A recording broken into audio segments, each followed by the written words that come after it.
Olá, sejam muito bem-vindos ao canal Física 10. Meu nome é William e juntamente com o professor Coelho estaremos aqui semanalmente postando para você aulas de física com o intuito não só de prepará-los para os principais vestibulares do país, a exemplo do Enem, mas como de alguma forma também auxiliá-los nas provas do colégio, seja qualquer que seja a série que você se encontre. Bom, gente, aqui nessa primeira aula a gente abre o curso com a mecânica. A mecânica é a parte da física preocupada em estudar os movimentos. Acho que você entende que movimento é um negócio muito fácil de você correlacionar ao seu cotidiano, né? Eu pus algumas imagens para tornar isso um pouquinho mais próximo para você. Por exemplo, essa. Bom, essa é uma imagem que vem a soar como cotidiano, como proximidade para muitos. Aí eu pus uma outra como essa, que pelo menos para mim reflete bem o cotidiano. Mas, gente, não só de movimento de automóveis, de ônibus ou mesmo de pessoas vive a mecânica. A mecânica também se preocupa em responder perguntas chaves como essa. Você diria que esses paraquedistas que você vê na imagem estão em repouso ou em movimento? Ou você diria que o nosso planeta Terra, é pequeno ou grande? Ficou curioso? Quer saber as respostas? Então vem comigo.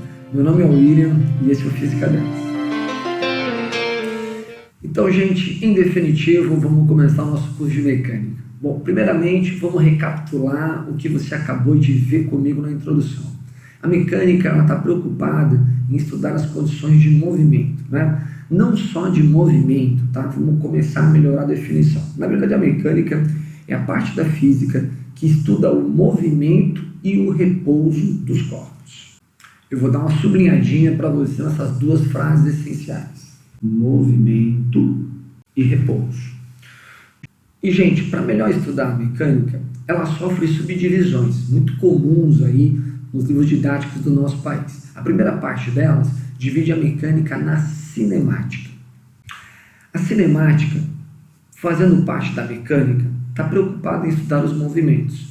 Só que a ótica em que você vai ver os movimentos no primeiro momento é sem se preocupar com as suas causas. Eu costumo dizer, gente, que a mecânica é uma mera descrição dos movimentos. Você vai analisar o que está acontecendo, vai observar, vai medir os tempos, ver as velocidades, mas em nenhum momento você aponta as causas. Vai dar até uma sublinhadinha nisso aí, tá? Sem se preocupar com as suas causas. E quando você fala que você vai estudar os movimentos sem se preocupar com as suas causas, eu queria que você entendesse o que causa o movimento, que isso é o mais importante. E para ilustrar melhor isso, põe aqui embaixo para você a imagem de um atleta que deve arremessar um objeto como esse por volta aí dos seus 80 metros. Aí você imagina que para um pequenininho como esse, colocar esse objeto a mais de 80 metros por volta dele, ele tem que ter muita força. É exatamente isso a causa de um movimento. E é exatamente isso que nesse primeiro momento nós vamos tentar desprezar. É mais um pouquinho mais simplório. Então eu vou anotar para você isso aí. Que nesse primeiro momento nós vamos analisar os movimentos sem se preocupar com as forças envolvidas ao longo do movimento em si.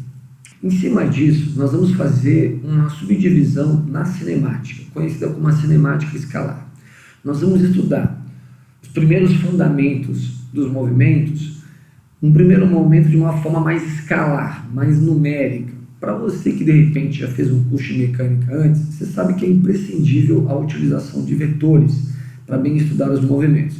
Esse primeiro momento aqui, ele despreza esse conceito que no futuro próximo, por sinal, nós vamos acrescentar, ok? Embora a cinemática escalar venha fazer essa análise um pouco mais numérica nesse momento, ela também tem seus conceitos esses que vão ser fundamentais para a física toda.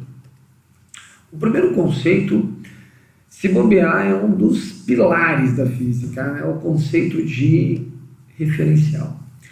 Ao longo da introdução, eu te fiz algumas perguntas e boa parte daquelas perguntas tinha como resposta um sonoro depende. Depende em relação a quem você está comparando, em relação a quem você está analisando aquela pergunta. Esse tipo de conceito, que depende de um referencial para ficar plenamente definido, você fala que ele é um conceito relativo, ok? Por exemplo, eu vou te mostrar uma imagem agora que eu acho das mais impressionantes. Vou te mostrar uma imagem da Terra. Olha que bacana. Olha que imagem massa, cara. Você está vendo uma primeira imagem da Terra, tá? Essa imagem tenta obedecer algumas escalas de proporção, tá? E eu começo a afastar essa imagem, e quando eu começo a afastar, você nota os planetas vizinhos à Terra, Vênus, Marte, e aí você vê que o tamanho da Terra, comparado a esses planetas, não pode ser desprezado. Eu continuo o meu afastamento, e tem uma hora, cara, que você já começa a perceber um pouco de um cara chamado Júpiter, que é muito significativo no nosso sistema, em termos de massa, mas tem uma hora que não dá vez, aparece ele, o astro-rei, simplesmente o cara que corresponde a 98, 99% da massa do nosso sistema solar é Sol, amigo. Simplesmente 1,3 milhões de terras caberiam no interior do Sol. Cara, é muita coisa, é absurdo isso, né? E aí você nota um pouquinho dessa coisa de dimensão que é legal, que vai nos ajudar a entender um conceito que eu vou te mostrar agora. Esse conceito, galera, ele basicamente existe para que você consiga distinguir algo que em física a gente chama de ponto material, que deve ser distinguido de algo que se chama corpo extenso. Acompanha comigo aí. O que a gente entende que é um ponto material? Primeiro, é um corpo dotado de massa, logo o cidadão tem massa, mas as suas dimensões elas podem ser desprezadas quando comparadas a um referencial. Ou seja, tem alguns corpos que quando você compara ele com o referencial estabelecido, o tamanho dele não precisa ser levado em conta para o estudo que você vai fazer. Esses caras se opõem ao outro conceito que eu vou te mostrar. Dá uma olhadinha ali. O de corpo extenso. Acompanha ali. Corpo extenso é um corpo dotado de massa, muito bom, que possui dimensões significativas, novamente, gente, quando comparadas a um referencial. Então acompanha aqui, turma. Tem alguns corpos que quando você pega ele e compara com um certo referencial, o tamanho deles pode ser desprezado. Esse mesmo corpo, se eu comparar com outro referencial, o tamanho dele não pode ser desprezado. Você entendeu? Então me conta aí. A Terra é pequena ou grande? A Terra é um ponto material ou um corpo extenso? A resposta é depende. Depende em relação a quem você compara ela. Essa pergunta é uma pergunta relativa. Quando eu comparei a Terra ali na minha imagem aos planetas vizinhos, Marte, Vênus, o tamanho da Terra frente aos seus vizinhos não tem como ser desprezado. Naquele contexto ali, a Terra é um corpo extenso. Mas na hora que eu dou um zoom maior e mostro para você a Terra comparada ao Sol, o tamanho da Terra frente ao Sol, a magnitude que é o Sol, o tamanho dela pode ser desprezada. Naquele contexto, a Terra é um ponto material. Foi claro? Bom, segue comigo. Conceito 2, turma. Olha só. Dá uma olhadinha nesse aviãozão aí, esse maior aí. Você diria que ele está em repouso ou movimento? Se a sua resposta já foi um depende, nós estamos começando a sacar um pouquinho mais a noção de referencial na física. Novamente, essa é uma pergunta relativa. Ela depende do referencial que você vai escolher para determinar se o avião está em repouso ou em movimento. Eu poderia até esmiuçar um pouquinho mais essa ideia, mas eu vou te mostrar uma outra. Olha que imagem bacana essa. Você vê um trem, né? Mas você vê, por um lado, o interior do trem, pelo outro, você vê, né, a paisagem, né, que está passando ao longo do trem, à medida que ele está em movimento. E eu destaco para você nessa imagem esse casal de namorados aí no maior love, olha só, né? Ela e o cacho dela, seu homem. E essa moça, ela tem basicamente duas visões, né? Se você pensar nela, se ela olha para o lado, ela vê o namorado dela sempre naquele mesmo local, vou dizer assim, ao lado dela. Da mesma forma, se ela olha para a rua, ela vê uma série de objetos, de árvores, de carros que vão passando por ela. Se eu perguntasse para essa moça se ela está em repouso ou em movimento, ela ficaria confusa, porque se ela olha para o namorado dá a ela uma ideia de estar parada, mas se ela olha para a rua dá para ela uma ideia de estar em movimento. Você entende? Isso é uma noção que eu acho bem legal de se entender sobre a questão de repouso e movimento. Mas vamos deixar isso bonitinho no papel para você ficar bem claro? Vamos nessa aí. Quando é que a gente diz que alguma coisa está em repouso? Acompanha lá. Dizemos que um corpo está em repouso, vamos dar uma sublinhadinha nisso que é importante. Estar em repouso é quando a sua posição não se altera, gente, em relação a um referencial. Tudo bem? Vamos de novo. E o que é estar em movimento? A gente fala que você está em movimento quando, dá uma olhadinha lá, dizemos que um corpo está em movimento, vamos dar uma sublinhadinha nisso, gente, quando a sua posição se altera aí novamente em relação a um referencial. Legal? Ou seja, se você percebe que a posição em relação a um referencial se altera, eu estou em movimento. Se eu percebo que a minha posição não se altera em relação ao referencial, eu estou em repouso. Aí, se você vê uma imagem como essa, desse cachorrinho aí, e as mulheres se abrindo aí pelo Brasil, né? Conheço vocês. Você não pode ser precipitado em dizer que o cachorro está em repouso ou movimento. Depende do referencial que você escolhe. Ou uma outra imagem forte, como essa, e eu também já escuto as mulheres ao longo do Brasil se abrindo aí, rasgando a seda nesse momento. Não dá para a gente dizer que o bebezinho está em repouso ou em movimento. Novamente eu preciso estabelecer um referencial para que a coisa fique plenamente definida. Foi claro? Vamos colocar isso um pouquinho mais prático para você, em termos de resolução de questões? Vamos lá? Bom, gente, essa é uma questão que eu costumo utilizar muito nas minhas aulas, porque ela dá uma noção bem legal para a gente da condição de repouso e movimento. Acompanha só. Você tem aí um ônibus, tem um referencial que é essa moça aí que eu vou chamar de A, tem esse senhor à frente que nós vamos chamar de B, e temos um terceiro senhor, C, que está fora do ônibus, né? E acerca dessa situação, a gente faz algumas colocações. Gente, e a primeira frase é: o A está em movimento. Turma, acompanha aqui. Essa primeira frase está absolutamente errada, porque na frase o A está em movimento me faltou um grau de comparação, me faltou um referencial. Vou marcar um falso para ela, tá bom? E ó, que fique claro para você, ó, tá falsa porque faltou um referencial. Vamos para de baixo. A está em movimento em relação a B.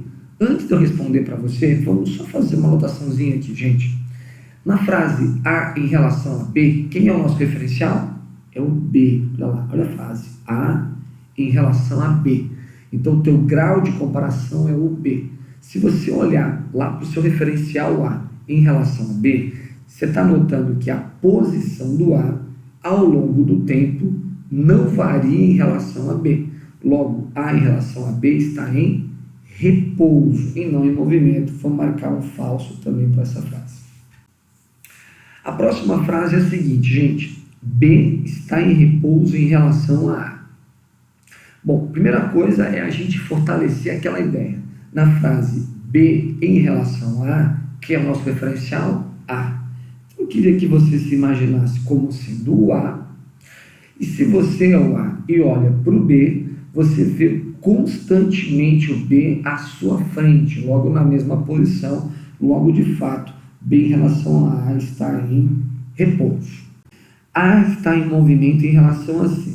Você já entendeu que o referencial é o C. Esse referencial está fora do ônibus. E a ideia é a seguinte, dá uma olhadinha aqui.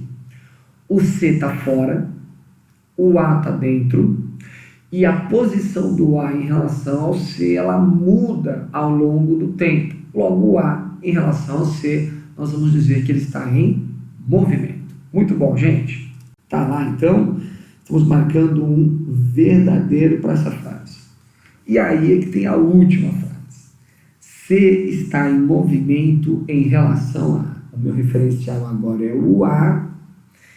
E se eu sou o A e olho para o C, acompanha comigo aqui que essa aqui pode pegar alguns. O A está aqui, o C está aqui, mas o referencial nessa frase é o A.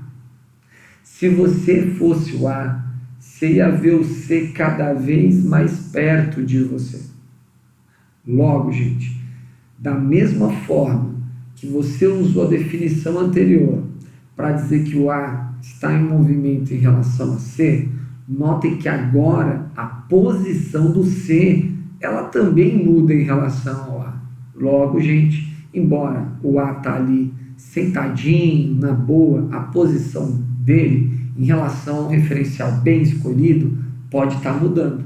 Então, a gente tem que dizer que o C em relação ao A está em movimento, porque a sua posição em relação a esse referencial está se alterando.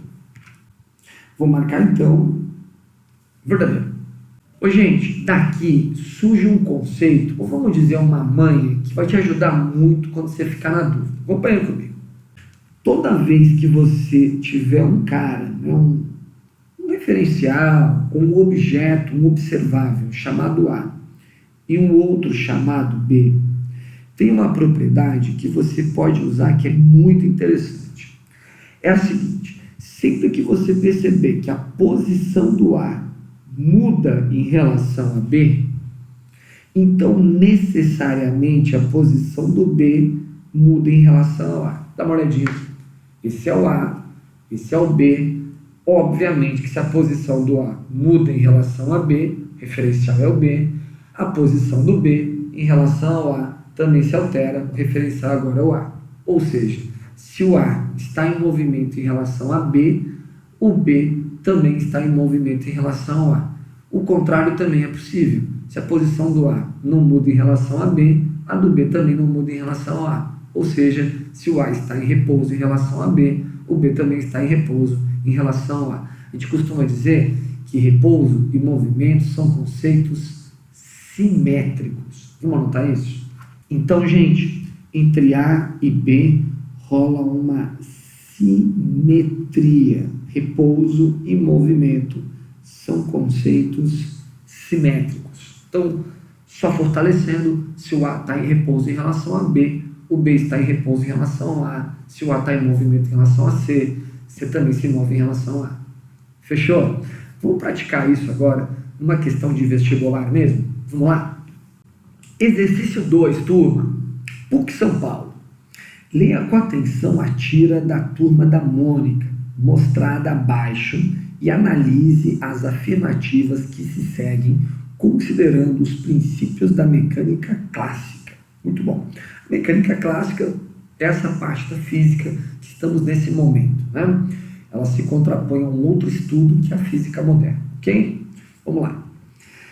Seguinte, aqui você vê aí o Cascão, né, em cima de um skate, o amigo Cebolinha analisando isso. Bom, o Cascão diz o seguinte: lá vai o as do skate, né, e o Cebolinha responde: Cascão, você não sabe que é proibido andar de skate aqui no parque? E o Cascão responde: mas eu estou parado, quem está andando é o skate. Saiu muito bem o Cascão, mandou muito bem em física, 10 para você, meu brother. Vamos para a questão. Vamos lá, gente. Frase 1. Cascão encontra-se em movimento em relação ao skate. Primeira coisa a você entender aqui na frase Cascão em relação ao skate, o skate é o referencial.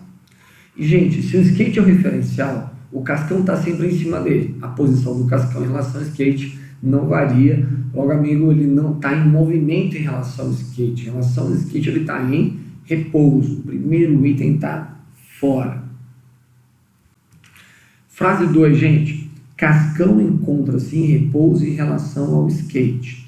Gente, primeiramente, notar aqui nessa frase, Cascão em relação ao skate, o referencial é o skate. E é aquela ideia.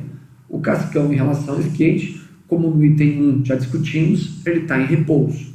Da mesma forma que o Cascão olha para o skate e vê sempre ele na mesma posição em relação a ele, quando ele olhar para o amigo Cebolinha, ele vê ora o amigo Cebolinha se aproximando, ora o amigo Cebolinha se afastando. O mesmo Cascão, em relação ao Cebolinha, está em movimento. Ok? Eu queria aproveitar o item 2, que está absolutamente correto, para fazer aquela recapitulação com você. Olha lá. Se você acabou de concluir comigo que o Cascão está em repouso em relação ao skate, então vale a pena fortalecer com você que o skate está em repouso em relação ao Cascão. Show? Da mesma forma, se você conclui que o Cascão se movimenta em relação ao Cebolinha, então o Cebolinha se movimenta em relação ao Cascão. Concluído isso, o item 3 ficou moleza da visual. Bom, nós vamos marcar um verdadeiro para cima, perdão, gente. E o item 3 fala o seguinte: Cebolinha encontra-se em movimento em relação ao amigo Cascão, perfeito, pelaquela mesma ideia de simetria que nós já vimos discutindo anteriormente. Nossa resposta é o item D. Fechou, gente? É isso, galera. Nosso primeiro encontro, ok? Se você curtiu, né, se inscreve no nosso canal aí, se tem alguma dica, alguma sugestão, deixe seus comentários, mas acima de tudo, muito, muito, muito obrigado. Meu nome é William e esse é o Física 10. Até!